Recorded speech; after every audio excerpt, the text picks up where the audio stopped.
তো ATM machine কিন্তু বাংলাদেশে প্রথম কার্ডটা আমি নিই। এখন এআই আমাকে সাপোর্ট দিচ্ছে, টেকনোলজিক্যাল সাপোর্ট, কিন্তু ক্রিয়েটিভিটিটা কিন্তু মানুষের হাতে। ল ডিপার্টমেন্টে পড়তে গেলাম, ফর্ম ফিল আপ করলাম, কিন্তু ফর্ম জমা দেওয়ার সময় আমার মনে হলো যে না, আমার সারা জীবন মিথ্যা কথা বলতে হবে।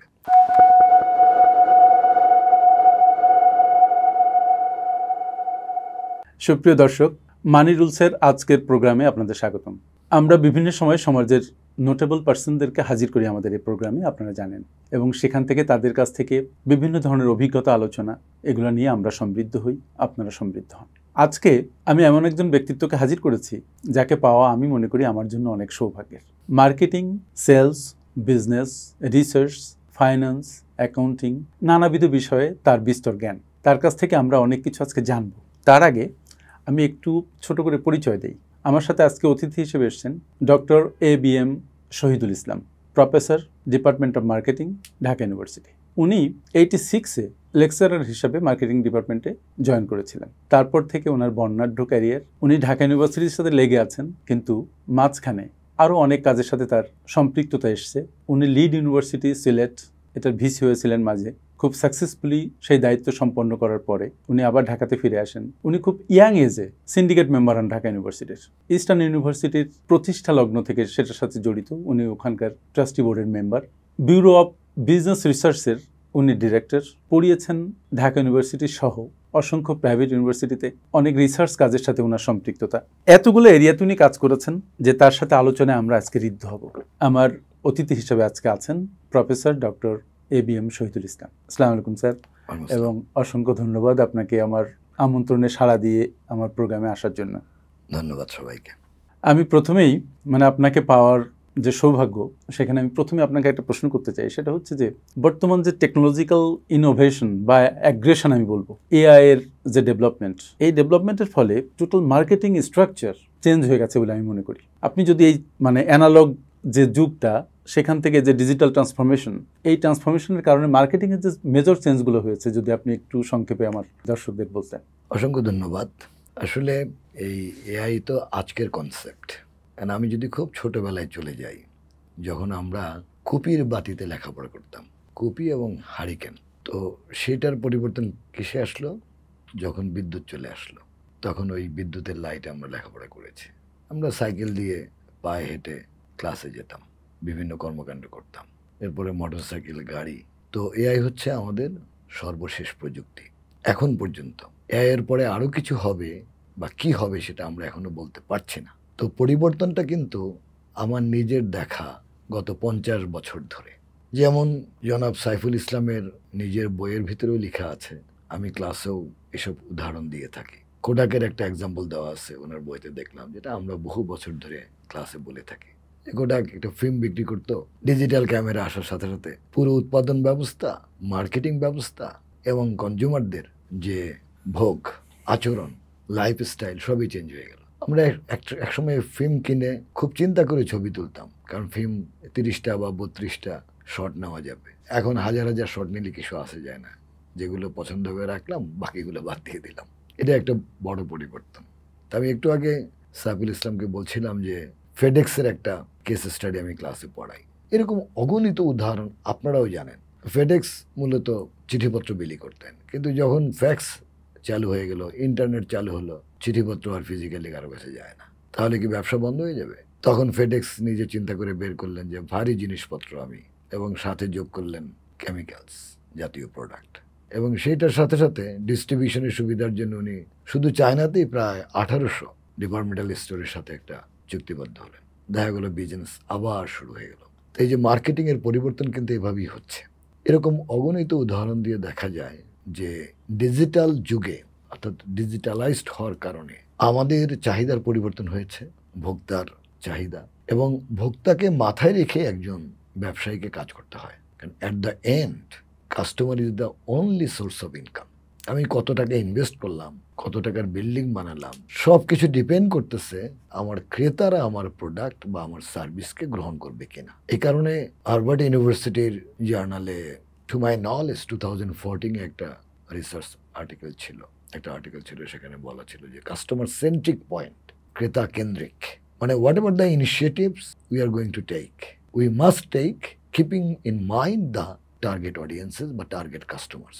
If I do not have the adequate number of customers, then definitely I will fail.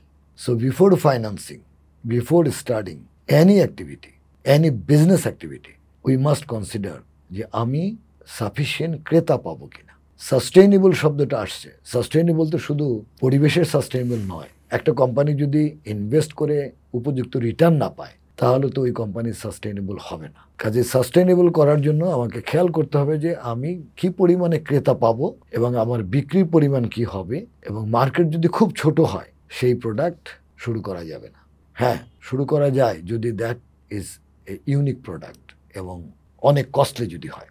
নিচ মার্কেট নামে একটা কথা আছে, নিচ মার্কেটিং আমরা বলি। এখন BMW বাংলাদেশের নিচ মার্কেট, কারণ বড় লোকের সংখ্যা কম, কিন্তু একটা বিক্রি করলে তো কয়েক লক্ষ টাকা প্রফিট। একটা BMW বিক্রি করলে যত প্রফিট পাওয়া যায় হয়তো 50টা টয়টা বিক্রি করে সেই প্রফিট আসতে পারে, বা 100টা টয়টা বিক্রি করে সেই প্রফিট আসতে পারে। তো সেরকম প্রোডাক্ট যদি হয় that is different case. Diamond and gold এক পাল্লায় মাপা যাবে না। সেই জন্যই ডায়মন্ড যারা উৎপাদন করে এবং মার্কেটিং করছে তারা কিন্তু খুব কম দামের ডায়মন্ডও এখন, মানে কম্পারেটিভলি কম দামের ডায়মন্ডও এখন সেল করে, যাতে কিছু ক্রেতারা স্বর্ণ থেকে ডায়মন্ডের দিকে ধাবিত হয়। যেমন একটা নসপিন নাকের, এটা হয়তো 4,000 টাকায় পাওয়া যাচ্ছে, বা 5,000 টাকায় পাওয়া যাবে, বা 3,000 টাকায় পাওয়া যাবে। আগে এটা কল্পনাও করা যেত না। এটা খুব ভালো এক্সাম্পল আমি আপনাদের দিই। মানে আমাদের মার্কেটিং এটাকে বলা হয় যে share of wallet. Share of wallet একটা শব্দ আছে যে আমাকে সব ধরনের কাস্টমারকে মাথায় রাখতে হবে। শুধু হাই ইনকাম গ্রুপ নয়, শুধু মিডল ইনকাম নয়, অথবা শুধু low income group of customer নয়, শুধু শহরের কাস্টমার নয়, বা শুধু গ্রামের কাস্টমার নয়, শুধু শিক্ষিত নয়।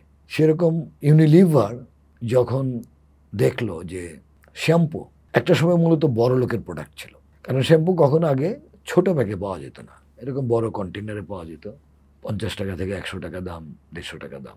তখন ওরা চিন্তা করলো যে আচ্ছা, শ্যাম্পুটা কেন ব্যবহার করা হয়?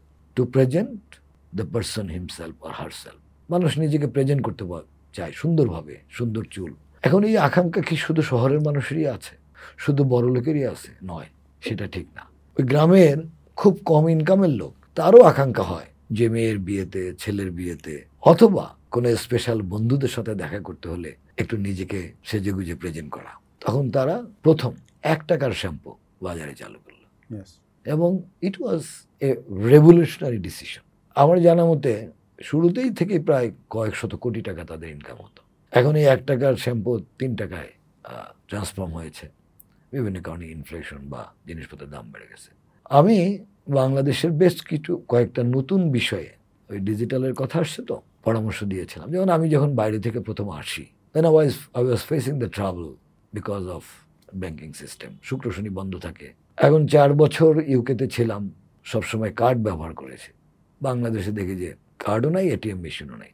তখন স্ট্যান্ডার্ড চার্টার ব্যাংকের আমার এক স্টুডেন্ট ছিল, সাজিদ, ওকে ডাকলাম, ডেকে বললাম যে একটা নতুন প্রোডাক্ট দে না।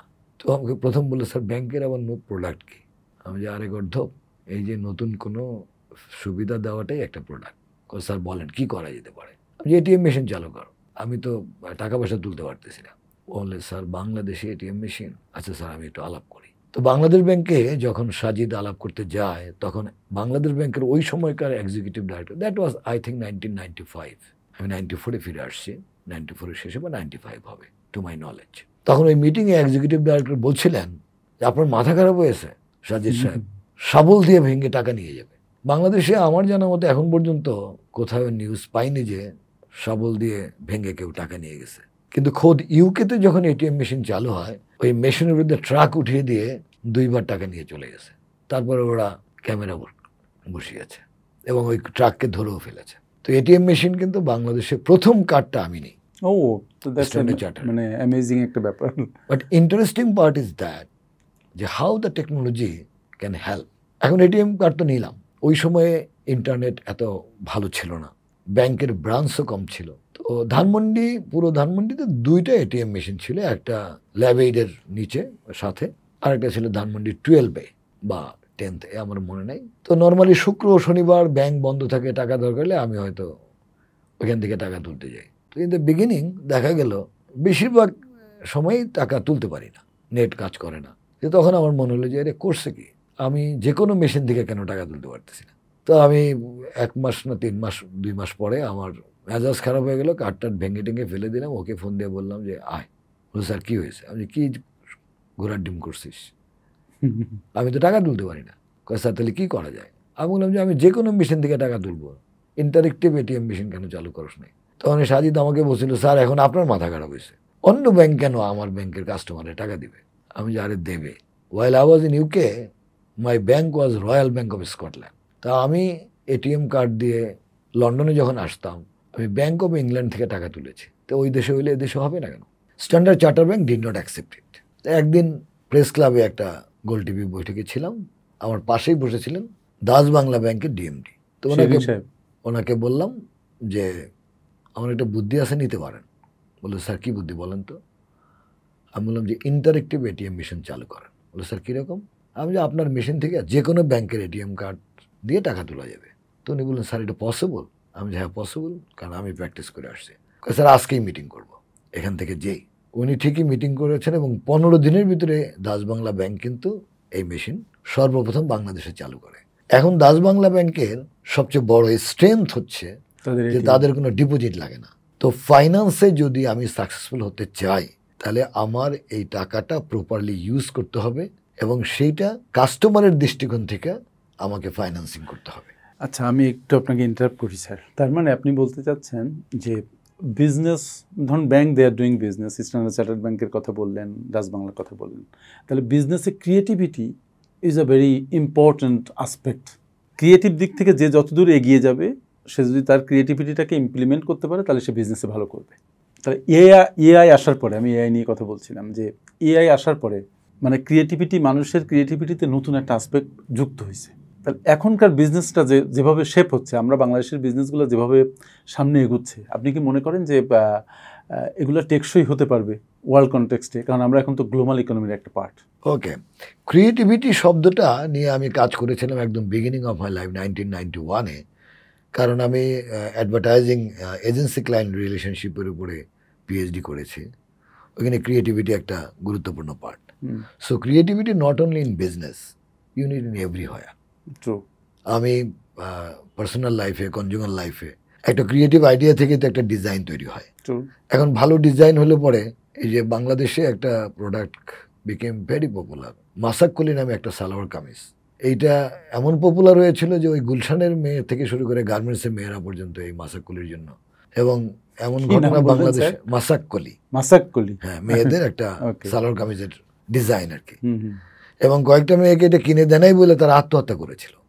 একটা প্রোডাক্টের জন্য আত্মহত্যা করা, তো ইমোশন কোন পর্যায়ে। হ্যাঁ, যেমন বাংলাদেশে ইবনে মিজানের বেদের মেয়ে জ্যোৎস্না সিনেমা দেখতে না পারে 3 জন গৃহবধূ আত্মহত্যা করেছিলেন। এই জীবনই রাখবো না, বেদের মেয়ে জ্যোৎস্না দেখতে পারিনি। যে ক্রিয়েটিভিটি সব কাজের জন্য দরকার। এখন এআই আমাকে সাপোর্ট দিচ্ছে, টেকনোলজিক্যাল সাপোর্ট, কিন্তু ক্রিয়েটিভিটিটা কিন্তু মানুষের হাতে। AI itself depending on people, কারণ কেউ না কেউ তো এআই এর এইটা তৈরি করতে হবে।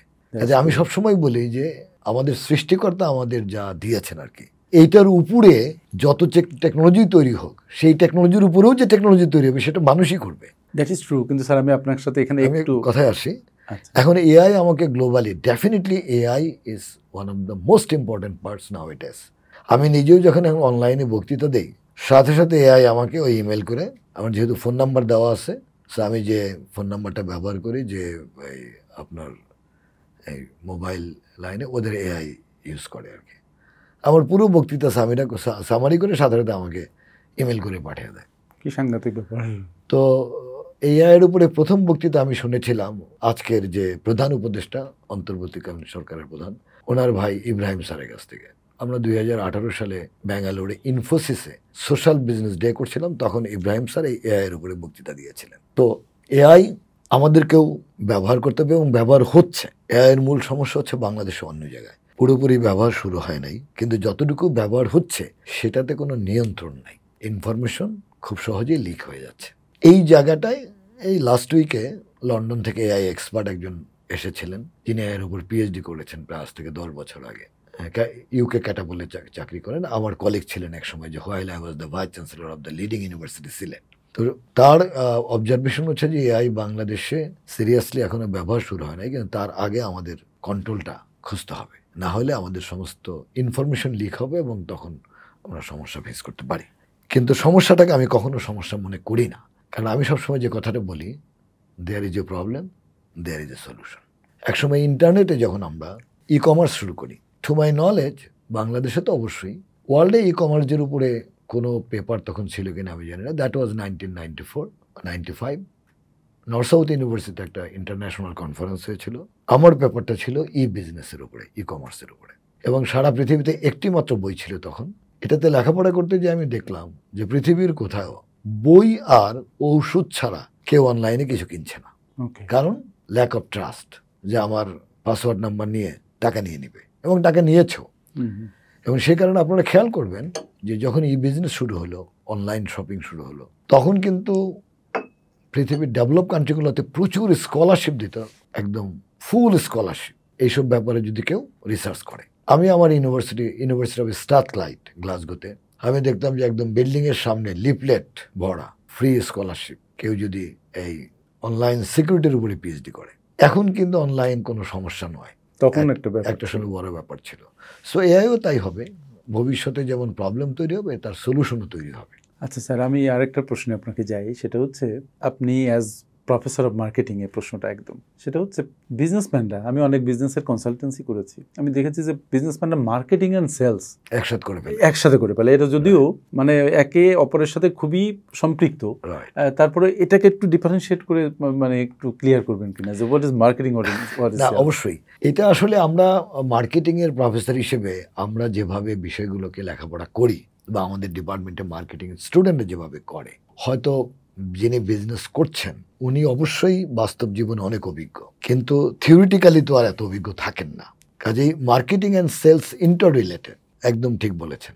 কিন্তু বিষয়টা হচ্ছে যে মার্কেটিং এর কাজ উৎপাদন শুরু করার আগে শুরু হয়। কিরকম? যেমন আমি কি উৎপাদন করব, কেন করব, কত টাকা ইনভেস্ট করব, তার আগেই আমাকে জানতে হয় আমার ক্রেতাকে, if I would like to be a successful marketer. বাংলাদেশে যেটা প্রবলেম হয়েছে আমার অভিজ্ঞতা থেকে, এখানে ইনোভেটর কম, এখানে ফলোয়ার বেশি, কপি আর বেশি। একজন লোক অনেক কষ্ট করে কোনো কিছু ইনোভেট করলে সাথে সাথে 10টা লোক 20টা লোক ওই একই জিনিস উৎপাদন শুরু করে, অ্যান্ড দে ফেইল। কারণটা হচ্ছে কারণ তার দেখা দেখে সে উৎপাদন করেছে, কিন্তু যিনি ইনোভেশন করে জিনিসটা উৎপাদন করেছে তিনি যে চিন্তা থেকে করেছেন, বাকি যারা ফলোয়ার করে তারা সবাই ওই চিন্তাটাকে গ্র্যাপস করতে পারে না। এটা হচ্ছে একটা ব্যাপার। আরেকটা ব্যাপার হচ্ছে যে যিনি ইনোভেট করে জিনিসটা উৎপাদন করেছেন তিনি মোটামুটিভাবে প্রস অ্যান্ড ক্রস চিন্তা করে কাজটা করেছেন, আর যিনি ফলোয়ার হবেন উনি তো এত চিন্তা করে করেন না। এই জিনিসটা বেশি বিক্রি হচ্ছে, আমিও প্রোডাকশনে যাই। একজন গার্মেন্টস করছে, আমিও করি। হ্যাঁ, গার্মেন্টস, এটা নাথিং ইজ রং, কারণ পৃথিবীতে ফলোয়ার দিয়েই শুরু হয়। অনেকেই আমার সাথে একসময় দ্বিমত করতো, এখন আর করে না।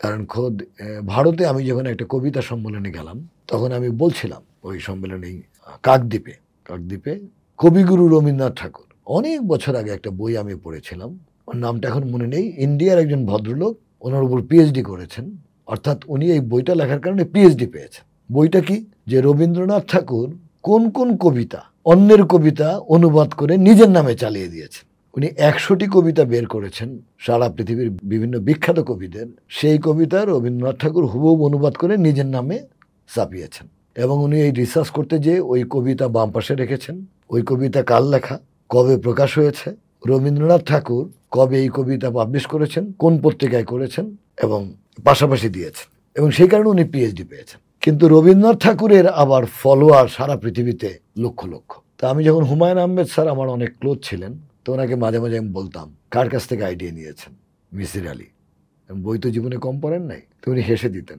বলে আইডিয়া তো নিতেই হয়। আইডিয়া নেওয়ার ভেতরে ক্রিয়েটিভিটির জন্মই হয় ধারণা থেকে। এই ধারণা নিজের থেকে তৈরি করা বা অন্যের কাছ থেকে পাওয়া। ধারণা সরাসরি অন্যের কাছ থেকে নেওয়া যেতে পারে, আবার ট্রান্সফর্মও করা যেতে পারে। আর ট্রান্সফরমেশন যেটা আমরা করি, এটার জন্যই তো আজকাল ফ্যাশন অ্যান্ড ফেট এগুলো চলছে। যেমন মানে কপি করার কথা যেটা বলছিলেন, যেমন ধরেন স্ন্যাপচ্যাটকে কপি করছে কিন্তু ফেসবুক।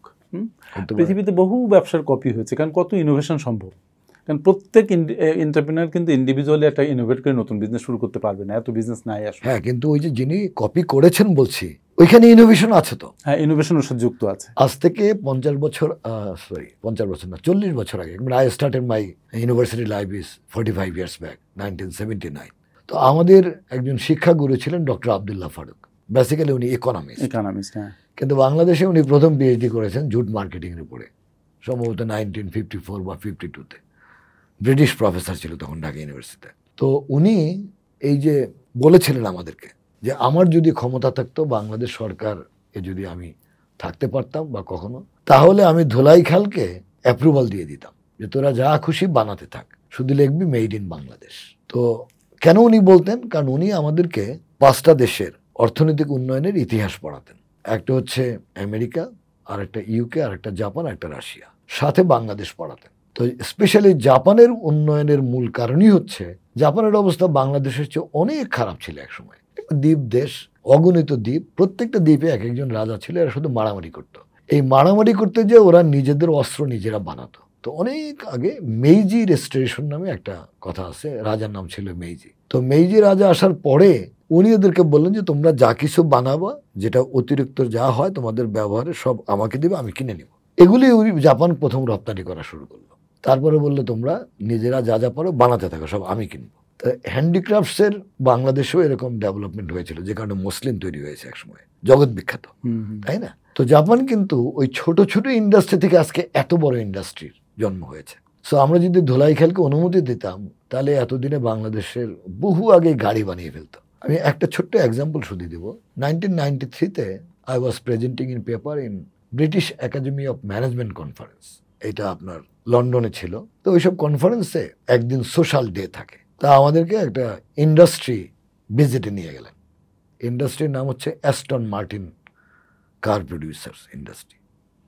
গেলাম, যে দেখি বাংলাদেশের মতো, বাংলাদেশের যেরকম ছোটবেলা আমরা দেখেছি এই যে কর্মকাররা, তারপরে যারা দা বানায়, খুন্তি বানায়, কোদাল বানায়, এরকম হাপড় টেনে টেনে কয়লার ভিতরে গরম করে করে কুটকুট করে বিভিন্ন পার্টস বানাচ্ছে। ওখানে যেয়ে দেখি যে এক লাইনে প্রায় 300-350 লোক কুটকুট কুটকুট করে গাড়ির পার্টস বানাচ্ছে, মানে হ্যান্ডমেড কার। 93-তেও টোটালি হ্যান্ডমেড কার ওখানে প্রোডাকশন হচ্ছে। পরে আমি ইতিহাস জানলাম যে এরা দুই ভাই, নাম হলো অ্যাস্টন আর মার্টিন। আমি যদি নামটা ভুল বলে না থাকি, যতদূর আমার মনে আছে এই দুই নামই। ওরা রাইট ব্রাদার্সের মতো ওই লন্ডনের রাস্তায় গাড়ির মেকানিক্স ছিল। তো মেকানিক্স গিরি করতে করতে বলে চল ভাই আমরা তো গাড়ি বানিয়ে ফেলতে পারি। তখন গাড়ি বানিয়ে ফেলছে, এবং প্রথম গাড়িটা ইউকের একজন বিখ্যাত ব্যক্তি কিনেছিল। কারণটা ছিল ওইটা ডিজাইন ওই সময়ে যত গাড়ি ছিল সারা পৃথিবীতে একটার সাথে মিলে না। ওই সময় হয়তো মার্কেটিং এর ইউনিক সেলিং প্রপোজিশন নামে একটা কনসেপ্ট আছে, ইউএসপি। সেই কনসেপ্টটার জন্মও হয়নি। কিন্তু ওই অ্যাস্টন মার্টিন দুই ভাই কিন্তু এমন একটা ডিজাইন করেছে যেটা অন্য কোনো গাড়িতে নাই। সুতরাং ওই ব্যক্তি তখন ওই গাড়িটা কিনেছে। এখনো এটা ওরা হ্যান্ডমেড করে কিনা আমি জানি না, কিন্তু তখন আমি জিজ্ঞাসা করেছিলাম যে হু আর দ্য কাস্টমার্স। বলে স্যার কাস্টমার হচ্ছে আমাদের ইউকের high income group of people আর মিডল ইস্টের। আমি যে কারণটা কি? বলে যে একমাত্র কারণ হচ্ছে ওয়ান পিস, একটা গাড়ি একজনেরই আছে, আর এবং ওরা আবার আরেকটা তখনই এই যে কাস্টমার ধরে রাখা। আমি অনেক পরে রিলেশনশিপ মার্কেটিং এর উপরে পিএইচডি করেছি, মানে তখন শুরু করেছি আমি তো এমফিল এবং পিএইচডি। তো রিলেশনশিপ মার্কেটিং এর একটা মূল কাজ হলো কাস্টমার ধরে রাখা, রিটেইন করা। অনেক পরে আমি বুঝেছি যে ওরা কাস্টমার ধরে রাখার জন্য তখন এই কনসেপ্টও তৈরি হয়নি, কিন্তু ওই অ্যাস্টন মার্টিন কিন্তু কাজ করেছে। কিরকম? ওরা প্রথম থেকেই যিনি ক্রেতা তাকে বলে দিতেন যে আপনি যদি আবার এই গাড়ির ডিজাইন চেঞ্জ করতে চান তাহলে আবার নিয়ে আসেন। তো ওরা কিছুদিন ব্যবহার করে একটা লোক আবার নিয়ে আসতো 1 বছর পরে, যে আমার এটার ডিজাইন চেঞ্জ করে দাও, ছোট করে দাও, নাহলে বড় করে দাও, সামনে বাঁকা করে দাও, পিছনে এরকম করে দাও। তো এইভাবেই কিন্তু ওরা কাস্টমার কন্টিনিউয়াসলি ধরে রেখেছে। মার্কেটিং হচ্ছে টোটাল বিষয়টা, আর সেলস হচ্ছে একটা পার্ট অফ মার্কেটিং। কারণ মার্কেটিংয়ে প্ল্যানিং লাগে, মার্কেটিংয়ে কাস্টমারকে খুঁজে বের করতে হয়, কাস্টমারের কি প্রয়োজন, কি তারা চায়, কোনটা পছন্দ করে সেটা খুঁজে বের করতে হয়। আর সেলসের কাজ হলো সেলস কিভাবে বৃদ্ধি করা যায়। এটার জন্য সেলিং কনসেপ্ট নামে একটা কনসেপ্ট আছে। সেটার মূল কথা হলো অ্যাগ্রেসিভ প্রমোশনাল অ্যাক্টিভিটিসের মাধ্যমে আমরা বিক্রয় বাড়াবো। আর মার্কেটিং ফিলোসফির মূল কথা হলো বা মার্কেটিং কনসেপ্টের মূল কথা হলো যে ক্রেতাকে সন্তুষ্ট করে আমি জিনিস বিক্রি করব, অটোমেটিক আমার বিক্রয় বাড়বে। ফ্যান্টাস্টিক্যালি এক্সপ্লেইনড। স্যার এবার একটু মানে অনেক বিষয় আলাপ হলো, আমি আপনার পার্সোনাল লাইফে একটু ফোকাস করতে চাই, যেটা আমি প্রথমেই বলছিলাম যে আপনি প্রথম অনার্স পাশ করার পরেই আপনি সাথে সাথে বিটিসিতে জয়েন করলেন, এখন যেটা বিএটিবিসি। রাইট। এবং তখন আমার যতদূর জানা আছে যে তখন আপনি যে স্যালারি পেতেন ওখানে, তখন একটা ম্যাজিস্ট্রেট বা বিসিএস এর স্যালারির 10 গুণেরও না, 17.5 গুণ বেশি ছিল। 17.5 গুণ বেশি। তখন ম্যাজিস্ট্রেটের মনে হয় বেতন ছিল 425 টাকা, আর আপনি পেতেন 17,500 টাকা, 7,500 টাকা। 7,500 টাকা। তো এটা তো একটা সাংঘাতিক ব্যাপার। এই লোভ সামলানো তো মানে কষ্টকর, আমি যেটা মনে করি। তো আবার সেটা মাল্টি ন্যাশনাল কোম্পানি, তো এইটা ছেড়ে, এই চাকরি আপনি ছেড়ে দিলেন, পরে এসে মাস্টার্স শুরু করলেন আবার মার্কেটিং ডিপার্টমেন্টে। What was your motivation actually sir? এইটার একটা কারণ হচ্ছে যে আসলে হয়েছে কি, যে আমি খুব অবজেক্টিভ ওরিয়েন্টেড মানুষ, মানে আমার গোল খুব ক্লিয়ার থাকে। ছোটবেলায় সায়েন্স পড়বো, যেহেতু আমি ভালো স্টুডেন্ট ছিলাম না, পরিবারের বাকি সবার চেয়ে আমি দুর্বল স্টুডেন্ট, সেই কারণে আমাকে সায়েন্স পড়তে দেওয়া হয়নি, আমাকে কমার্স পড়তে দেওয়া হয়েছে। 6 মাস বই কিনে দেওয়া হয়নি। তো কমার্স পড়ে আমি চিন্তা করলাম যে তাহলে আমি ডাক্তার, ইঞ্জিনিয়ার সমকক্ষ হতে হলে কী হওয়া যায়। সবাই বললো যে তুমি চার্টার অ্যাকাউন্টেন্ট হইতে পারো। তো সেই লক্ষ্যে পড়াশোনা শুরু করলাম, এবং ইন্টারমিডিয়েটে ভালো রেজাল্ট করার পরে আমি ঢাকা বোর্ডে 4th স্ট্যান্ড করেছিলাম। আমি খুঁজে খুঁজে বের করে রহমান অ্যান্ড রহমান কোম্পানিতে, তখন ওই ফার্মই ছিল নাম্বার 1, ওখানে ভর্তি হয়ে গেলাম, সিএ পড়বো। তো প্রথম দিন অফিস করার সময় উনি বললেন, ছোটো ভাই তুমি কিন্তু 2 বছর পরে রেজিস্ট্রেশন পাবা। আমি তো জানতাম না। বলে কেন? বলে যে ওইটা তো ইন্টারমিডিয়েট পাস করে সিএ পড়া যায় না, ডিগ্রি পাস লাগে। তো উনি বললেন তাহলে? আমি বললাম তাহলে কী করা যায়? তাহলে এই ফাঁকে তুমি ডিগ্রি পাস করে ফেলবা। তো আমি চাটা খেয়ে চিন্তা করলাম 2 বছর আমাকে শুধু খাটাবে। আমি বললাম যে ভাই তাহলে আমি বড় ভাই, আমি তাহলে বিকম পাস করে আসি। এই কথা বলে আমি বেরিয়ে আসলাম যে তাহলে তো সিএ পড়া হলো না, তাহলে ব্যারিস্টার হবো। ল ডিপার্টমেন্টে পড়তে গেলাম, ফর্ম ফিল আপ করলাম। কিন্তু ফর্ম জমা দেওয়ার সময় আমার মনে হলো যে না, আমার সারা জীবন মিথ্যা কথা বলতে হবে। হয়তো যারা লয়ার আছেন তারা আমার সাথে দ্বিমত করতে পারেন, কিন্তু this is my own analysis. আমি তখন বুঝেছি যে একজন ক্রেতা ট্যাক্স ফাঁকি দিয়ে কোনো একটা অন্যায় করে এসে আমার কাছে আসবে যে আমাকে বাঁচাতে হবে, এবং ডেফিনেটলি আমাকে তার পক্ষে আদালতে কথা বলতে হবে যুক্তি তর্ক দিয়ে, নোয়িং ফুললি যে এই লোকটা তো ট্যাক্স ঠিক মতো দেয় নাই, অথবা এই লোকটি অন্যায় করেছে। তো আমি তখন তাবলিগ জামাত করতাম। তো কোন ফাঁকে জন্য আমি ওই অ্যাপ্লিকেশন ফর্মটা ছিঁড়ে ফেলে দিয়েছি, আমার পায়ের কাছে পড়ে আছে আমার অজান্তেই। এরপর ভাবলাম ইকোনমিক্স পড়বো, যে দেখেছি ইকোনমিক্সে খুব হাই ফাই ছেলে মেয়ে। আমি গ্রাম থেকে আসছি, টাঙ্গাইল থেকে আসছি। Although I was very good in economics, আমি বাংলাদেশে ওই সময় হায়েস্ট মার্ক পেয়েছিলাম ইকোনমিক্সে, লেটার মার্ক পেয়েছিলাম। পরে চিন্তা করলাম যে না, টিচার হব, কমার্সেই যাই। তখন আমি খুঁজে খুঁজে 4টা ডিপার্টমেন্টের মধ্যে মার্কেটিং ডিপার্টমেন্টে আমি ভর্তি হলাম। যদি অন্য ডিপার্টমেন্টে আমি চান্স পেয়েছিলাম, কারণ আমার মূল লক্ষ্য ছিল, আমি ওই সোয়াট অ্যানালাইসিস তখনই করে ফেলেছিলাম, সোয়াট অ্যানালাইসিস না বুঝে, স্ট্রেংথ, উইকনেস, অপরচুনিটি, থ্রেট। আমার মনে হয়েছে এটাতে অপরচুনিটি হাই, থ্রেট কম, এখানে ফার্স্ট সেকেন্ড হওয়া যাবে। কারণ আমার সাথে যারা স্ট্যান্ড করেছিল 4টা বোর্ডে, 40 জনের মধ্যে আমার জানা মতে অ্যাবাউট 30 জন সরাসরি অ্যাকাউন্টিংয়ে ভর্তি হয়েছে। তো আমি দেখলাম যে এত প্রতিযোগিতার মধ্যে যাওয়ার দরকারটা কি। তো এখানে ভর্তি হলাম, রেজাল্ট ভালো হলো। তো ব্রিটিশ আমেরিকান টোবাকোর চাকরি আমি ওই কারণেই ছেড়েছি, কারণ আমি যেদিন ভর্তি হই মার্কেটিং বিভাগে, সেদিনই আমি ডায়েরির প্রথম পাতায় লিখেছিলাম ঢাকা বিশ্ববিদ্যালয়ের শিক্ষক হওয়ার জন্য মার্কেটিং বিভাগে ভর্তি হলাম। আর আমার বড় ভাই, যিনি পরলোক গমন করেছেন 1989-এ, আমাকে খুব ভালোবাসতেন। উনি 1967-এ রাজশাহী ইউনিভার্সিটি স্ট্যাটিস্টিক্সে ফার্স্ট হয়েছিলেন। ওনার প্রথম চাকরি ছিল করাচিতে। তো ওই যুদ্ধের সময় একটু 70-তে একটু আঁচ পেয়ে উনি বাংলাদেশে চলে আসেন, আর যান না। পরে উনি মুক্তিযুদ্ধে গিয়েছিলেন, টিসিবিতে চাকরি করেছেন, অল্প বয়সে মারা গেছেন। উনি বলেছিলেন আমার অপশন 2টা, হয় ঢাকা ইউনিভার্সিটি শিক্ষক হতে হবে, না হলে ফরেন সার্ভিসে। তা আমি কখনোই সরকারি চাকরির দিকে নিজেকে চিন্তা করিনি, সুতরাং আমি টিচার হয়েছি। So it is my by choice. মাঝখানে আমি আন্ডার গ্র্যাজুয়েটের পরে বিটিসিতে চাকরি করার পরে, আবার মাস্টার্স করার পরে, before joining in the Dhaka university I started garments. তখন 85-এ 4-5টা গার্মেন্টস ছিল। আখতারুজ্জামান সাহেব আর আমি একসাথে ছিলাম, ওনারই ফাইন্যান্সিং। তো উনি আমাকে নিয়েছিলেন যে আমরা 50-50 পার্টনার, চলো। আমি 6 মাস ওখানে কাজ করেছি। ওই ম্যাডোনা গার্মেন্টস আমার হাত দিয়ে শুরু। এখন মহাখালীতে একটা টাওয়ার বিল্ডিং আছে ওদের। তো আনফর্চুনেটলি আখতার সাহেব বছর 2 বা 1.5 বছর আগে মারা গেছে। তো উনি অনেক বলেছিলেন আমাকে, আমি বলছি না ভাই, আমার একটাই লক্ষ্য, আমি ঢাকা ইউনিভার্সিটি টিচার হবো। তো সে কারণে ওই বেতন কোথায় কত এটা আমি কখনোই চিন্তা করিনি। আর আমি বাংলাদেশেই থাকতে চাই। আমি 93-তে I got job in Pennsylvania State University, but I did not join. কারণ আমি কখনো ফিলই করিনি যে আমি বিদেশে থাকবো। সবসময় মনে হয়েছে দেশে থাকবো, দেশের জন্য কাজ করব। কারণ যত অসুবিধাই থাক, দেশটা তো আমার। সুপ্রিয় দর্শক, একটা কথা একটু খুব ইম্পর্ট্যান্ট মানে মনে হয়েছে আপনাদেরকে জানানো, সেটা হচ্ছে যে স্যার কিন্তু যখন মার্কেটিংয়ে ভর্তি হন উনি তখন ডায়েরি কিনে ডায়েরির প্রথম পাতায় কিন্তু লিখেছিলেন যে মার্কেটিংয়ে ভর্তি হলাম ঢাকা ইউনিভার্সিটির টিচার হওয়ার জন্য। That is called clarity of purpose, মানে you need to have a purpose and you should be very clear about your purpose. উনি এটা কিন্তু লিখেই ক্ষান্ত হননি। ওনার সাথে আমার পরিচয় 3 দশকেরও বেশি, আমি সব জেনেছি যে উনি কিন্তু মাঝে মাঝেই মানে উনি ওনার টেবিলের উপরে কিন্তু এই কাগজটা রেখেছিলেন সো দ্যাট উনি ওটা প্রত্যেক দিন দেখতে পারতেন। তার মানে আপনার যদি কোনো পারপাস থাকে এবং সেই পারপাস বা যদি ড্রিম বলি আমি, সেই ড্রিম নিয়ে যদি আপনি চলাফেরা করেন, ড্রিম নিয়ে যদি ঘুমান, উঠেই যদি আবার ড্রিম দেখেন, তাহলে সেই ড্রিম বাস্তবায়নের দাবি রাখে। সুতরাং তোমরা যারা নতুন, যারা জীবনে কি করবা না, কোন দিকে যাবা না, এই দিক নির্দেশনা খুঁজছো, তারা এই এক্সাম্পলটা নিতে পারো।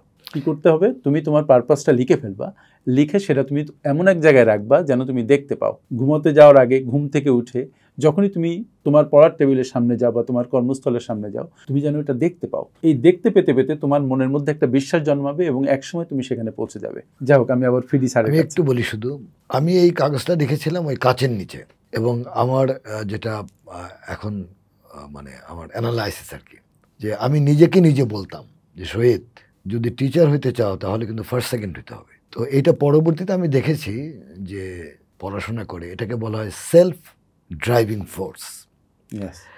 অর্থাৎ বড় হতে হলে কেউ তোমাকে ঠেলে বড় করে দিতে পারবে না। যে কারণে আমি আমার সন্তানদের কোনোদিন কিন্তু ঠেলে বড় করিনি। আমার ছেলে মেয়ে দুটোই খুব ভালো মানুষ হয়েছে, ভালো রেজাল্ট করেছে, ভালো চাকরি করে তারা।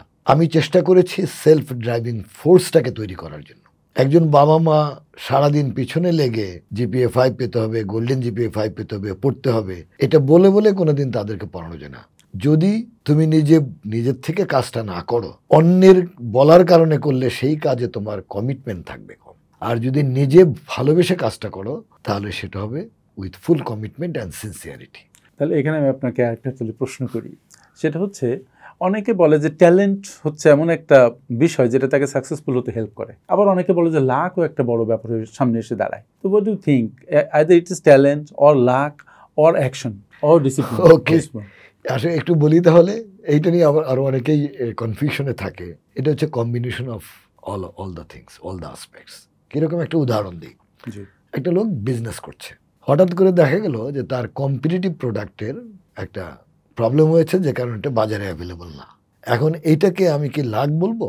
হ্যাঁ, এটা লাক, যে আমার যে মূল প্রতিযোগী তার ফ্যাক্টরিতে আগুন ধরে গেছে বা কোনো সমস্যা হয়েছে, তার প্রোডাক্ট বাজারে নাই। এখন আমি সেকেন্ড পজিশনে, তাহলে আমার প্রোডাক্টটাই মানুষ কিনবে। কিন্তু মানুষকে এমনি এমনি কিনবে না তো, আমাকে ইমিডিয়েটলি অ্যাকশনে যেতে হবে। সেটা হলো যে ওই যে প্রতিযোগী কোম্পানির যারা ক্রেতা ছিল তাদের কাছে দৌড়াতে হবে আমার প্রোডাক্ট নিয়ে। তারা যখন দেখবে যে হ্যাঁ, আমার তো অপশন নেই, কারণ এটাই তো সেকেন্ড বেস্ট ওয়ান, অথবা এরাই তো প্রতিযোগী কোম্পানি। সো এই যে লাকের উপর ভরসা করে জীবনে কোনোদিন বড় হওয়া যাবে না। লাক বা আরেকটা বাজে শব্দ আছে, এটাকে বলা চান্স। পৃথিবীতে যারা এই চান্স খুঁজে বেড়ায় তারা কিন্তু সৎ লোক নন, বেশিরভাগ লোকই হচ্ছে অসৎ। অসৎরা সারাক্ষণ ওই চান্স খুঁজে বেড়ায়। এই চান্স খুঁজে বেড়ায়, অনেকে তাদেরকে বুদ্ধিমান বলে, আর ইংরেজি থেকে এদেরকে বলা হয় কানিং, নট ইন্টেলিজেন্ট। তো কানিং হওয়াটা খুব ভালো জিনিস নয়। নিজের যোগ্যতার উপরে বিশ্বাস রেখে যদি কন্টিনিউয়াসলি কাজ করে যাওয়া যায়, সাকসেস আসবেই। কারণটা হচ্ছে পৃথিবীতে যত লোক বড় হয়েছে প্রত্যেকে অনেক পরিশ্রম করেছে। আজকের যে অন্তর্বর্তীকালীন সরকারের যে প্রধান উপদেষ্টা, আমি দীর্ঘ সময় ধরে ওনার সাথে কাজ করেছি, প্রায় 15 বছর। উনি কি পরিমাণে হার্ডওয়ার্কিং ম্যান এটা আমি নিজে দেখেছি। উনি কোনোদিন কোন কাপড়টা পরলেন সেদিকে তাকান নাই, কোন স্যান্ডেলটা পরলেন সেটা উনি তাকান নাই, কি খাবার খেলেন সেটি ওনার কাছে মুখ্য না। ওই যে স্বপ্নের ভিতরে, মানে স্বপ্নের সবসময় হলো কিভাবে পৃথিবীর দারিদ্রতা দূর করানো যায়। যে কারণে উনি পরবর্তীতে গ্রামীণ ব্যাংক থেকে সোশ্যাল বিজনেস থেকে আবার 3-0 কনসেপ্ট। সো আমরা যদি খেয়াল করি, এরকম স্টিভ জবস, ওয়ারেন বাফেট, এদের যদি কাহিনী আমরা পড়ি, তোমাদের যেটা করতে হবে সেটা হলো বিখ্যাত ব্যক্তিদের জীবনী পড়তে হবে। এইটা পড়লে পরে তখন নিজের ভেতর থেকে তাদের মতো হওয়ার জন্য একটা আকাঙ্ক্ষা গ্রো করবে।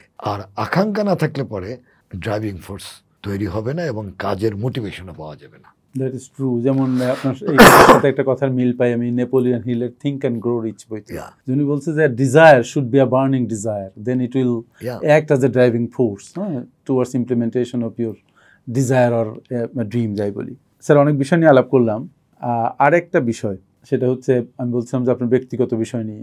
দর্শক, ABM শহীদুল ইসলামের আর একটা বড় পরিচয় আছে এবং খুব ক্রিয়েটিভ একটা পরিচয়। উনি শহীদ আজাদ নামে কবিতা লিখেন।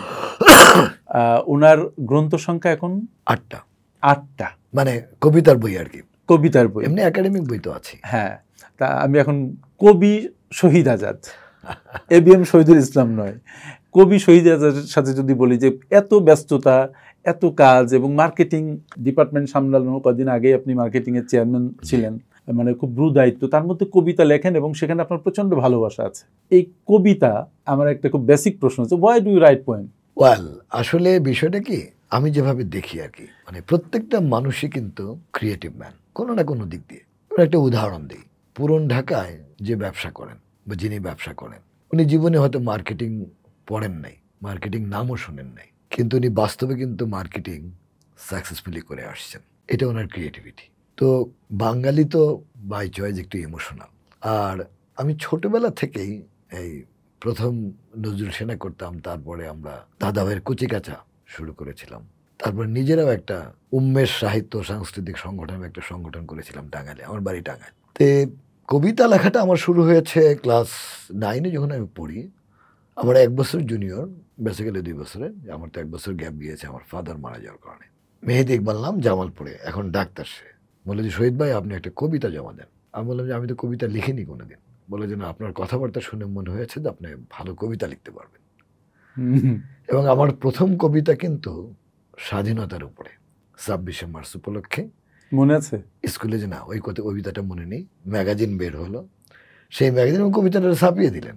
এবং তখন থেকে যে লেখা শুরু করেছিলাম, ফার্স্ট ইয়ারে যখন ভর্তি হই ওই পর্যন্ত লিখেছি। টাঙ্গাইলে একটা পত্রিকার সাথে জড়িতও ছিলাম, ঝঙ্কার নামে একটা পত্রিকা ছিল জনাব আব্দুর রকিব সাহেবের। প্রথমে সাংমাসিক, তারপরে তৈরমাসিক, তৈরমাসিক, তারপরে তোমার এই ডেলি।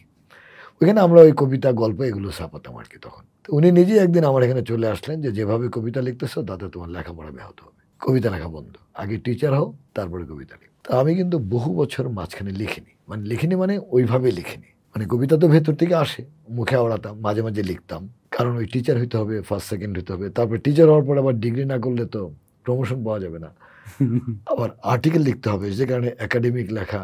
এই গত 5 বছরে ধরে, জাস্ট করোনার আগে আমার স্ত্রী বললেন যে তুমি তো একসময় লিখতা, আবার লিখতে পারো।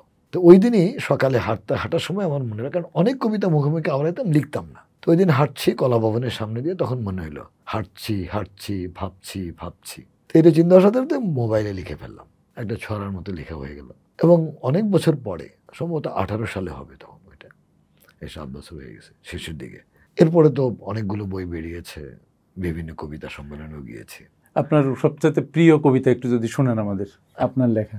আসলে একজন লেখকের কাছে আসলে প্রিয় কিছু থাকে না, কারণ প্রতিটা সন্তানই তার নিজের সন্তান। হ্যাঁ, তারপর আমি 2 ধরনের কবিতা লিখি আর কি, 2-3 ধরনের। প্রেমের কবিতা শোনান। একটা হলো যে ভালোবাসার পংক্তিমালা আমি লিখি, আর এই ভালোবাসার সাথে আমি নারী পুরুষের সম্পর্কের ভালোবাসাকে আমি মেন করি না, দেশপ্রেমটাও একটা ভালোবাসা অবশ্যই, আবার এই প্রকৃতির ভালোবাসা। তো এরকম অনেক কবিতাই আমার আছে। তো আমার এখানে অনেক কবিতাই লেখা আছে। তো যেহেতু সাইফুল বললো, আমার ওই সময়ের একটা লেখা আমি বলি, প্রথম দিকের। জি, ইয়েস। যখন আমি কলেজে পড়তাম, that was I think probably 1976। তো তখন একটা কবিতা লিখেছিলাম, তুমি তো চলেই গেলে, যাবে না বলে, যে সান্ত্বনা দিয়েছিলে মোরে, সে সান্ত্বনা সইল না কপালে। তুমি তো চলেই গেলে, কিছুদিন ছিলে, কিছু স্মৃতি রাখলে, কিছু আশা বাঁধলে বুকের কোঠরে, মাটি খুঁড়লে, হাতে তুললে, বিনয়ে বানালে মধুর প্রতিমার ছবি। আমি এখন একা, ভীষণ একা, বিপন্ন বিলাপ করি, কোনো এক কবি। দুর্দান্ত, এটা অনেক চমৎকার। আর আমার একদম লেটেস্ট লেখা, যদি আমি খুব ছোট একটা লেখা আপনাদের শোনাতে চাই, একটু প্লিজ। প্রচুর রাজনৈতিক কবিতাও আমি লিখেছি এই গত 5 বছরে। আপনার স্যার শুধু প্রেমের কবিতা হবে এখন স্যার? হ্যাঁ, অগণতান্ত্রিক ব্যবস্থা অথবা সমাজের বিভিন্ন রকম সমস্যা নিয়ে আমার অনেক কবিতা আছে। একটা মেয়েকে ক্ষতিগ্রস্ত করলেও সেগুলো নিয়ে আমি অনেক কবিতা লিখেছি। কেন লিখেছি? কারণ আমি মনে করি যে প্রতিটা মানুষের সমাজ সচেতনতা খুব দরকার, এবং সেইটার জন্যই লিখেছি। তবে ভালোবাসার পংক্তিমালা, যেটা সাইফুল বলেছে, প্রেমের কবিতা, সেগুলো আমি একটু বেশি লিখেছি, কারণ আমি মনে করি যে ভালোবাসা দিয়ে সারা পৃথিবী জয় করা যায়। আমার ছাত্রছাত্রীরা আমার খুব ভালোবাসার পাত্র, এবং সবাইকে আমি প্রচণ্ড ফিল করি। 38 বছরে যত ছেলে মেয়ে বেরিয়েছে। তো একটা ছোট্ট কবিতা, প্রত্যাশা। কল্পনায় আছি, কল্পনায় থাকি, মনে মনে ভাবি আবার যদি দেখা হয় কোনো এক নিরালায়, শুধু দুজনায় সঙ্গোপনে, জ্বলে উঠবে কি ইচ্ছে আগুন, যে আগুন জ্বলছে অবিরত হৃদয় গহীনে, হাওয়ায় দ্বীপপুঞ্জের মাউনালোয়া আগ্নেয়গিরির মতো, নেভাবে কি সে আগুন হৃদয়ে মন্দিরে ভরিয়ে ফাগুন, ফুলে ফলে ভরাবো জীবন, কাটিয়ে সকল ভয়। দুর্দান্ত, দুর্দান্ত। এটা এবছরই লেখা। চমৎকার স্যার, আপনার শব্দ চয়ন খুব সুন্দর। আমি আপনার কবিতার আপনি যে বই দিয়েছেন আমাকে, সেখান থেকে অনেকগুলো কবিতা পড়েছি। পুরা বই পড়া হয়নি, বাট একসময় আবৃত্তি করতাম এবং আবৃত্তিতে অনেকগুলো পুরস্কার পেয়েছি, এবং সবচেয়ে বেশি পুরস্কার আমি পেয়েছি ছাত্র জীবনে। আপনারা সবাই জানেন আবু হেনা মুস্তফা কামাল, অনেক বিখ্যাত ব্যক্তিত্ব, বাংলা বিভাগের অধ্যাপক ছিলেন ঢাকা বিশ্ববিদ্যালয়ে, উনি এবং ডক্টর হুমায়ুন আজাদ, এই দুইজনেই বাংলায় পিএইচডি করেছেন লন্ডন থেকে, এবং থিসিস লিখেছেন ইংরেজিতে। তো উনি আমার প্রভোস্ট ছিলেন মহাশন হলে, এবং হলে 5 বছরে যত প্রতিযোগিতা হয়েছে আমার মোটামুটি প্রায় 50-60টা সার্টিফিকেট ছিল, সব আবু হেনা মুস্তফা কামাল স্যারের সিগনেচার। আবৃত্তি করে আমি প্রতিবারই ওখানে ফার্স্ট হতাম। না, আপনি চমৎকার কথা বলেন যে স্যার, আমার মনে হয় আপনার সাথে আমার যে আলোচনা, এটা সারাদিন লাগবে। আর একদিন আপনাকে আসতে হবে স্যার, কারণ আলোচনা শেষ করা কঠিন হবে। স্যার, আপনি আমরা আলোচনা শেষ পর্যায়ে চলে এসেছি। আপনি শিক্ষক, এবং আপনাকে পাওয়া, আমি বললাম যে আমার জন্য একটা দুর্লভ ব্যাপার। আমার অনেক শ্রোতা আছেন যারা স্টুডেন্ট, যারা কেবল তাদের কর্মজীবনে পা ফেলবে। তাদের জন্য আপনি যদি কোনো একটু পরামর্শ দেন, যেটা তাদের চলার পথের পাথেয় হতে পারে, আর সার্বিক দর্শকদের জন্য কিছু যদি বলেন, দুটো অ্যাসপেক্ট। আচ্ছা, প্রথমে আমি প্রিয় ছাত্রছাত্রীদের জন্য বলতে চাই, যেটা আমি ক্লাসে সবসময় বলি, যে আসলে আমার তো লক্ষ্য থাকতে হবে যে আমি আসলে কি হতে চাই, কি করতে চাই। উদাহরণস্বরূপ, যে তোমরা যদি চাকরি করতে চাও, তাহলে প্রথম তোমাকে চিন্তা করতে হবে তুমি কি চাকরি করতে চাও। মানে চাকরি একটা হলেই হয় এরকম মেন্টালিটি নিয়ে কিন্তু চাকরির বাজারে গেলে চাকরি হবে না। Say for example, you would like to join in a multinational company, তাহলে তোমার প্রথম কাজ হবে মাল্টিন্যাশনাল কোম্পানির মধ্যে কোন কোন মাল্টিন্যাশনাল কোম্পানিতে তুমি চাকরি করতে চাও। Make a list of the multinational company. এই লিস্টের মধ্যে থেকে 10টা মাল্টিন্যাশনাল কোম্পানি তুমি সিলেক্ট করো। এই 10টার মধ্যে যে কোনো একটাতে আমি চাকরি করব, এবং ওই 10টার ভিতরে তুমি প্রায়োরিটি ঠিক করো, যে আমার ফার্স্ট চয়েস হচ্ছে এই 3টা, এবং ওই 3টা কোম্পানির ওয়েবসাইটে ঢুকে যেতে হবে। এই 3টা কোম্পানি সম্পর্কে প্রচুর লেখাপড়া করতে হবে, এবং কোম্পানির একদম জন্মলগ্ন থেকে কোম্পানির যে ডেভেলপমেন্ট, কোম্পানি কবে প্রতিষ্ঠা হয়েছে, কিভাবে শুরু হলো, কারা কারা এখানে কাজ করতেন, কোন কোন প্রোডাক্ট নিয়ে শুরু হয়েছিল, এখন কতগুলো প্রোডাক্ট আছে, কত দেশে তারা কাজ করে, বাংলাদেশে যারা কাজ করে ওই কোম্পানিতে কারা কারা কাজ করে, তাদের ব্যাকগ্রাউন্ড কি, তারা কোন কোন ডিসিপ্লিন থেকে আসছে, বাংলাদেশে তাদের কি ধরনের প্রোডাক্ট আছে, তাদের মার্কেট কতটুকু। কারণ অনেকেই দেখা যায় চাকরি করতে গিয়ে ওই কোম্পানি সম্পর্কে লিখতে বললে কিছু লিখতে পারে না, তখন তো চাকরি হবে না। আরেকটা জিনিস, যে ভাইবা বোর্ডে যদি আমি যে কোম্পানিতে আমি চাকরি করতে যাচ্ছি সেই কোম্পানির এক্সাম্পল দিয়ে যদি আমি জিনিস ব্যাখ্যা করতে পারি, একটা থিওরি, আমি বিশ্বাস করি যিনি ভাইবা বোর্ডে আছেন তিনি আপনাকে পছন্দ করবেন। এর বাইরে সবচেয়ে গুরুত্বপূর্ণ কথা হলো, যেটা আমার স্টুডেন্টদের আমি সবসময় বলি, say if you are the marketing man, মানে মার্কেটিং ব্যাকগ্রাউন্ড স্টুডেন্ট, অথবা you are the accounting background student, অথবা you are the management background student, তাহলে তোমাকে কিন্তু প্রশ্নের উত্তর দেওয়ার সময় একজন ম্যানেজমেন্ট স্পেশালিস্ট হিসেবে কথা বলতে হবে, অথবা একজন মার্কেটিং স্পেশালিস্ট হিসেবে কথা বলতে হবে। এখন আমরা উত্তর যদি এইভাবে দেই, একটা এক্সাম্পল দিয়ে পরিষ্কার বুঝিয়ে দিচ্ছি। সে তুমি একটা অর্গানাইজেশনে গেলা, তো অর্গানাইজেশন তোমাকে বললো যে আপনি তো মার্কেটিংয়ে লেখাপড়া করেছেন, তো এইটা হচ্ছে আমাদের প্রোডাক্ট, এই প্রোডাক্টটার মার্কেট শেয়ার বাড়ছে না, তা আপনি মার্কেটিং স্পেশালিস্ট হিসেবে একটু বলেন তো কীভাবে মার্কেট শেয়ার বাড়ানো যায়। মার্কেট শেয়ার মানে হচ্ছে বিক্রয় বেশি হলে পরে মার্কেট শেয়ার বাড়ে। এখন তুমি যদি উত্তর দাও যে আমার কোয়ালিটি ভালো করতে হবে, বিজ্ঞাপন বাড়াইতে হবে, কম দামে দিতে হবে, তোমার উত্তর জিরো। মার্কেটিং স্পেশালিস্ট উত্তর হবে যে sir what is your unique selling proposition of this product, what is the competitive advantage in the market, and who is the market leader, are we market leader, market follower, or market nicher, or market challenger. তখন ওই যে interview যিনি নিচ্ছেন উনি নিজের প্রশ্ন ভুলে গিয়ে তোমাকে বলবে যে কম্পিটিটিভ অ্যাডভান্টেজ মানে কি, ইউনিক সেলিং প্রপোজিশন কি। তো ওই ইন্টারভিউকে যদি ডিসকাশনে কনভার্ট করা যায় এবং ইন্টারভিউয়ারকে যদি গাইড করানো যায় যে আমার পথে হাঁটা, definitely you are going to have the job. So job পাওয়ার জন্য পড়াশোনার জন্য যতটুকু সময় দেওয়া হয়েছে তার চেয়ে 10 গুণ বেশি সময় দিতে হবে জব পাওয়ার জন্য। যেসব ছেলেমেয়েরা বিসিএস ক্যাডারে যায় এরা 10 বছরের প্রিপারেশন নেয়। অনেকে ইন্টারমিডিয়েট থেকে বিসিএস পড়া শুরু করে, ইউনিভার্সিটিতে ফার্স্ট ইয়ারে ভর্তি হয়ে বিসিএস পড়ে। এটা ভালো কি মন্দ সেই ব্যাখ্যায় আমি যাচ্ছি না। আমার মূল কথা হলো আমি যে অর্গানাইজেশনে চাকরি করব, যদি ব্যাংকে যেতে চাই তাহলে ব্যাংক সম্পর্কে আমাদের জানতে হবে। কোন ব্যাংকে যেতে চাই, এটা মাল্টিন্যাশনাল হতে পারে, লোকাল ব্যাংক হতে পারে।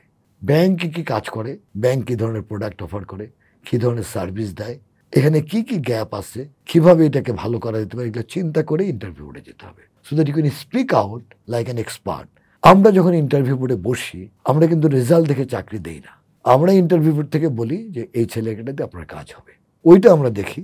রেজাল্ট একটা প্রিলিমিনারি এন্টারের জন্য, অর্থাৎ ইন্টারভিউ পর্যন্ত আসার জন্য হয়তো দরকার আছে, বা চাকরির রিটার্ন পরীক্ষা পর্যন্ত। কিন্তু ইন্টারভিউ বোর্ড পুরাটা দেখে যে এই ছেলেটা আমার অর্গানাইজেশনের জন্য সুইটেবল কিনা, তখন আর রেজাল্ট দেখা হয় না। কারণ সাইফুলের একটা কাহিনী আমি জানি, সেটা হয়তো নিজেই বলে নাই। যখন সে পুরন ঢাকায় বেসিক ব্যাংকে চাকরি করতো তখন আমার কাছে শুধু আসতো আমি টিচার হব। তো আমি একদিন খুব ধমক দিয়ে বলেছিলাম যে 2 বছর ব্যাংকে ঠিকমতো কাজ করো উইথ ফুল সিনসিয়ারিটি, তারপর এসে দেখা করবা। 6 মাস পরে সাইফুল আমাকে ফোন করে বললো যে স্যার একটা সুখবর আছে, হেড অফিস থেকে আমাকে ডেকেছে। কেন? এমডি সাহেবের একটা লেখা লিখে দিতে হবে। ওই একটা লেখার পরে এমডি সাহেব আর তাকে ছাড়ে নেই, ওনার সাথেই রেখেছেন। এখন ওই যে বললো যে লাক এবং চান্স এমনি হয় না। ওই এমডি সাহেব মিটিং কার সাথে করতেন? আরও এমডিদের সাথে, বাংলাদেশ ব্যাংকের সাথে। সাইফুলকে সাথে যেতে হতো। ওই এমডিগুলো সাইফুলকে চিনত, দেখতো। তখন ওই আরেক ব্যাংক বলছে যে 10 গুণ বেশি বেতন দিয়ে তাকে নিয়ে যাবে, বা 5 গুণ বেশি বেতন। So this is the way to develop yourself. You have to prove yourself, you deserve it. Without deserving anything, if you are expecting anything, দুইটা জিনিস হবে। একটা হলো you will be frustrated, second হলো you will look for wily way, যেটা সুস্থ রাস্তা নয়। সো জীবনে বড় হওয়ার জন্য নিজের প্রতি আত্মবিশ্বাস রাখতে হবে, সেটা ছাত্র হোক আর ছাত্র না হোক। সব মানুষের প্রথম কথা হলো নিজের আত্মবিশ্বাস হারানো যাবে না। দ্বিতীয় কথা হলো কাজকে ভালোবাসতে হবে। পৃথিবীতে কেউ কোনো দিন একই অর্গানাইজেশনে সারা জীবন কাজ করে না, কিন্তু আমাদের সমস্যা হচ্ছে বেশিরভাগ লোকজন ওই অর্গানাইজেশনে কাজ করবে আর অর্গানাইজেশনের প্রতি সারাক্ষণ নেগেটিভ কথাবার্তা বলে। ধুর, এটা কোনো অর্গানাইজেশন হলো, বেতন ঠিক মতো দেয় না, এটা হয় না, এটা কোনো ভালো এগুলো করে কোনো লাভ হবে না। যতদিন আপনি কাজ করবেন ওই অর্গানাইজেশনে, যতদিনই থাকেন, 6 মাস হোক 1 বছর হোক, ওই 1 বছরই আপনি সিনসিয়ারলি কাজ করুন। ধর্মের কল বাতাসে নড়ে একটা কথা আছে। আপনার সুনাম বাতাসে ছড়াবে, অন্য অর্গানাইজেশন আপনাকে হায়ার করে এসে নিয়ে যাবে, যেমন সাইফুলকে হায়ার করেছে।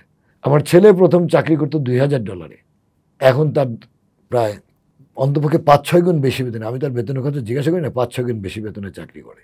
কিন্তু আমি তাকে বলেছিলাম যে বাবা, তুমি নিজেও জানো যে এই অর্গানাইজেশন তুমি সারাদিন কাজ করবার, চাকরি করবার সারা জীবন, but as long as you are working here, যেখানেই কাজ করো, do it with full sincerity.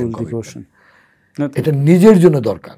কারণ একবার যদি আপনি আপনার ভেতরে ফাঁকি দেওয়ার টেন্ডেন্সি গ্রো করেন, ভালো অর্গানাইজেশনে চাকরি পাওয়ার পরে আপনি চাকরি ধরে রাখতে পারবেন না। কারণ মানুষের সব কিছু বদলায়, স্বভাব বদলায় না। এই জন্য আমাদের দরকার হলো নিজের স্বভাবকে ঠিক করা, সততা, sincerity and commitment. And definitely আমাদেরকে দেশকে ভালোবাসতে হবে। শুধু নেগেটিভ বা ওই নেগেটিভের দিকে তো না তাকিয়ে পজিটিভ দিকে চিন্তা করতে হবে। অবশ্যই একদিন আমরা সত্যিকারের সুজলা সুফলা শস্য বাংলাদেশ পাব।